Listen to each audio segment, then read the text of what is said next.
시작하도록 하겠습니다. 1장 4절에 속죄하다, 히브리어로 키페르인데요. 덮다, 깨끗하게 하다, 또는 몸값을 지불하다, 구속하다라는 단어죠.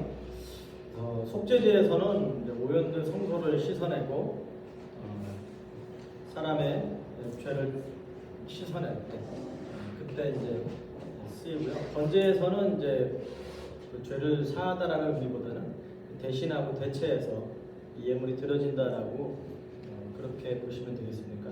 속죄하다라는 단어를 딱 들을 때는 늘 그런 의미로만 쓰이니까, 번제에도 물론 그 죄사함의 의미가 있지만 아무래도 헌신과 충성이다 보니까 대신하고 대체해서 이 예물을 드린다라는 의미로 좀 보시면 될 것 같고요. 소제를 제한 나머지 제사에는 피버림이 다 나옵니다. 번제도 나오고 화목제도 나오는데, 제단을 깨끗하게 하는 의미도 있고요. 또 피를 뿌림으로써 이제 17장에 보면은 피는 생명이고 그 피를 통해서 죄를 대속하게 하는 이제 의미가 있다라고 얘기를 하는데, 또 화목제를 언급하는 3장에 보면은 피와 기름을 또 먹지 말라고 얘기하거든요. 피는 생명인데 그 생명은 하나님께 돌려라라고 표현을 합니다. 그래서 생명을 하나님께 돌리는 그런 의식으로서도 볼 수 있습니다. 1장에 보면 이제 여러분들이 자주 보이는 단어 중에 하나가 화제라, 향기로운 냄새니라, 화제라 여호와께 향기로운 냄새니라라는 말이 이렇게 반복이 돼요. 좀 의아하죠? 다 불태우는데 하나님 이 연기 냄새 좋아하시나? 참 하나님 희한하신 분이네. 물론 이제 화제가 이제 불태운다라는 의미도 있지만은 불태우지 않는 것들에도 화제라는 단어가 좀 쓰이거든요. 그래서 음식 예물로 좀 번역하는 게 어떻겠나라는 그런 밀그롬이라는 유명한 유대 학자의 의견이 있습니다. 향기로운 냄새, 여호와께 향기로운 냄새는 뭐냐? 결국 하나님이 어떻게 했다는 거예요? 그 제사를 받으셨다라는 것이죠. 그래, 내가 그 제물과 그 제물을 가져온 너의 그 제사를 받았다라는 겁니다.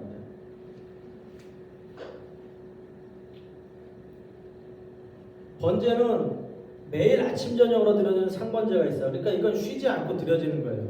제사 제도가 시작된 이후로 계속 이제 아침 저녁으로 흠없는 어린 순양을 한 마리씩 드리고요.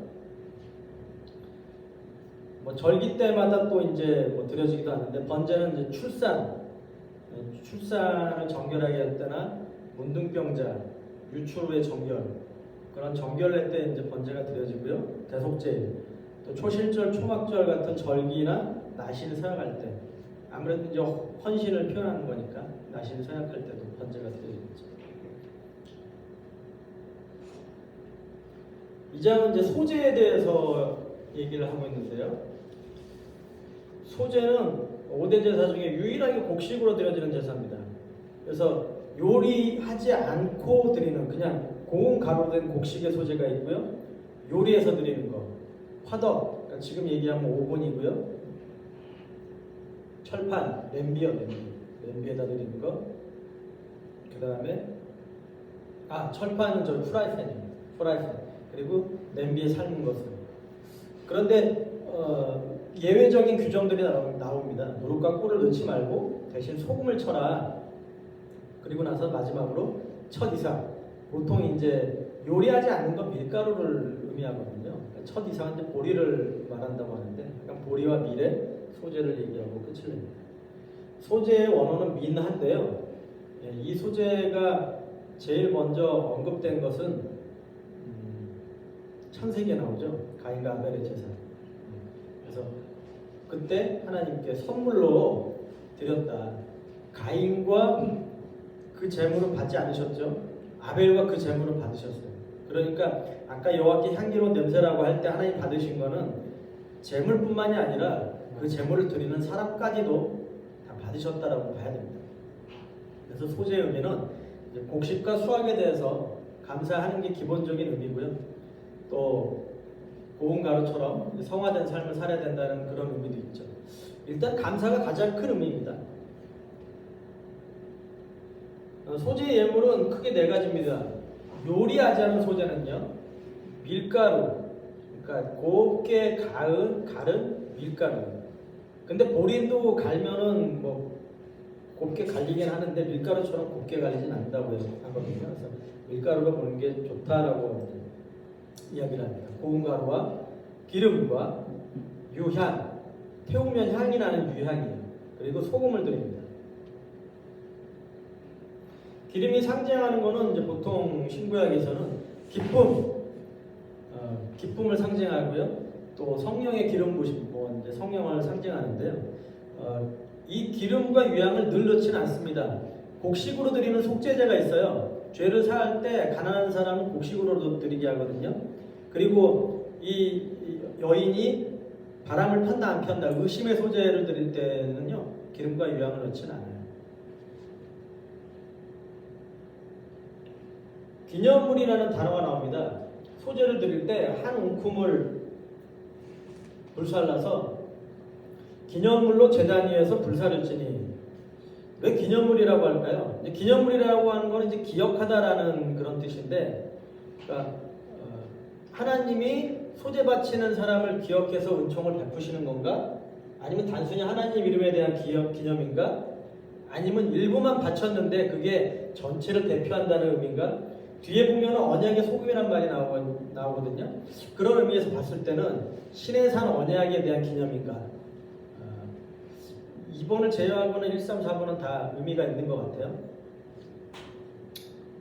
기념물로 한 움큼만 드립니다. 그럼 나머지는 뭐냐? 지극히 거룩한 것이라고 얘기를 합니다. 지극히 거룩한 것이라는 것은 제사장만 먹을 수 있다라는 뜻이에요. 지극히 거룩한 거기 때문에. 거룩한 건 누가 먹어요? 제사장만 먹을 수 있다는 거죠.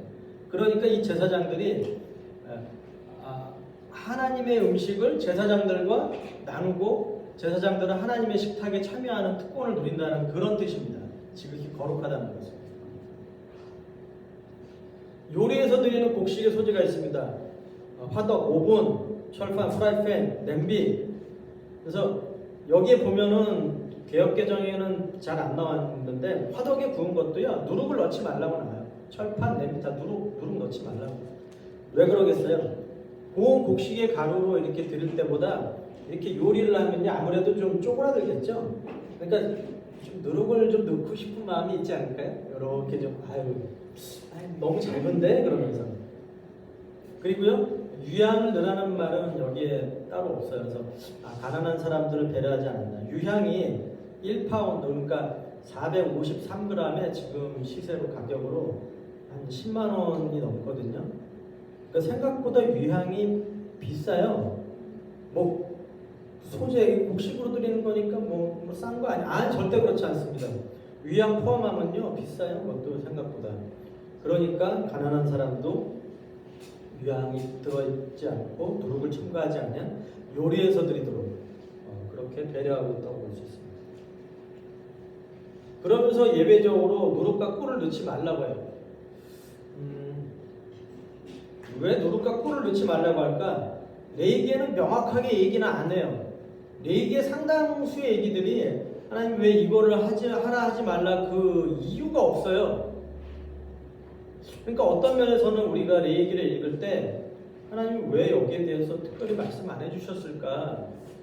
그건 맹목적으로 우리가 율법을 준수하기보다 너희들 좀 한번 생각해보지 않을래? 라고 하시는 것 같아요.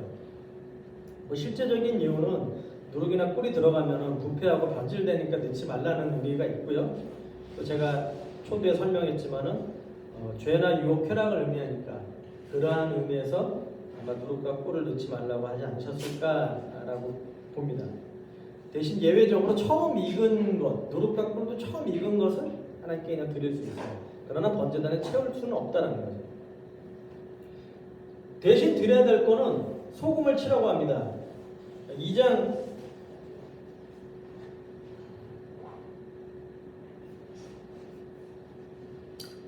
13절에 내 모든 소재물에 소금을 치라. 내 하나님의 언약의 소금을 내 소재에 빼지 못할지니 내 모든 예물에 소금을 드릴지니라.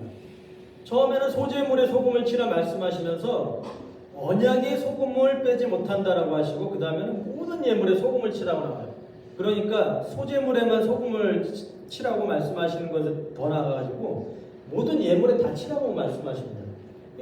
이 소금이 도대체 뭘까? 소금은 보통 왕과 신하가 또는 어떤 공신 관계가 있는 그 국가 사이에 계약을 맺을 때 이 소금을 먹어요. 소금을 먹는 거는 이 계약, 이 언약이 변치 않는다. 너희들 끝까지 이것들을 지켜야 된다라는 의미입니다. 그래서 언약이 파기하지 않도록 연대감이나 결속력을 의미하기도 하고요. 또 이 언약 관계가 영원히 지속되는 관계라는 것을 표현하는 거죠. 여기서의 언약은 신의 산 언약을 말하겠죠. 출애굽해서 이스라엘 백성들과 맺은 그 신의 산 언약, 그 언약을 너희들이 기억하고 그 언약을 지키기 위해서 이 소금을 넣어라, 기억해라 라고 말씀하시는 것입니다. 맨 마지막에는 첫 이삭의 소재가 나오는데 이것은 보리 또는 밀 추수 때 드리는데 기름과 유향을 함께 드립니다. 그러니까 유향을 드리는 것은 맨 처음에 요리하지 않은 소재와 첫 이삭의 소재가 나오고요. 그 다음에 유향을 드리지 않는 요리해서 드리는 그 소재가 나오는데 그러면서 누룩과 꿀을 넣지 말고 언약에 소금을 넣으라고 얘기를 해요. 제가 이제 소재에 대해서 좀 묵상을 많이 하다 보니까 하나님이 원하시는 거는 유향을 넣고 안 넣고가 아니고 누룩과 꿀을 넣지 말고 소금을 넣고 고운 가루, 기름, 유향, 소금 없으면은 요리해서 기름 발라서 가져와 라고 하시는 그 하나님의 말씀에 순종해서 우리가 제사를 드릴 때 기뻐하시는 것이지 내가 누룩과 꿀을 치고 뭔가 좀 보여지기 위한 그러한 제사로 하나님께 나오는 모습을 하나님은 기뻐하시지 않는구나 라는 것을 좀 보게 되었습니다. 이제 3장에 가면은 화목제가 나오는데요. 화목제는 말 그대로 화목하게 하는 것이겠죠. 번제는 수컷만 드리게 되었는데요. 화목제는 이 제사를 드리고 제사장과 또 제사를 드린 사람과 백성들이 함께 먹는 거기 때문에 수컷과 암컷 다 드릴 수 있습니다. 대신 비둘기 드리면 먹을 수 없잖아요. 소, 양, 염소 이렇게 되어 있고요. 맨 마지막에 기름과 피에 대한 이야기로 끝을 맺는데요. 왜냐하면 화목제가 제사장만 먹는 것이 아니라 백성들도 같이 먹는 거기 때문에 이 기름과 피에 대한 언급을 명확하게 해주고 있다고 볼 수 있습니다. 원어는 샬람임에서 보다, 응답이라는 그런 뜻인데요. 1차적으로 하나님과의 관계 회복, 또 2차적으로는 이웃과의 관계 회복을 표현되는 그 제사고요. 그리고 함께 먹기 때문에 어떤 공동체, 일체가 연합을 경험하게 되겠죠. 그러니까 뭔가 이 축제의 의미가 좀 있는 거예요. 제물이 소인 경우에 화목제의 그 특징은 뭐냐면은 하나님은 기름과 두 콩팥만 받으세요. 제사를 드릴 때 우리가 드려야 될 거는 기름과 두 콩팥이에요. 여기서 콩팥이 무엇인지는 정확하게 설명은 안 돼 있는데 구약성에서 콩팥은 주로 마음을 뜻하거든요. 그러니까 하나님이 받고 싶은 거는 우리 마음인가? 그러니까 콩팥을 좀 떼라고 하시나? 기름과 콩팥으로 번제물로 콩팥으로 태워드립니다. 번제단에서. 양이나 염소도 이제 거의 비슷한데요. 기름, 양의 꼬리에 기름이 그렇게 많대요.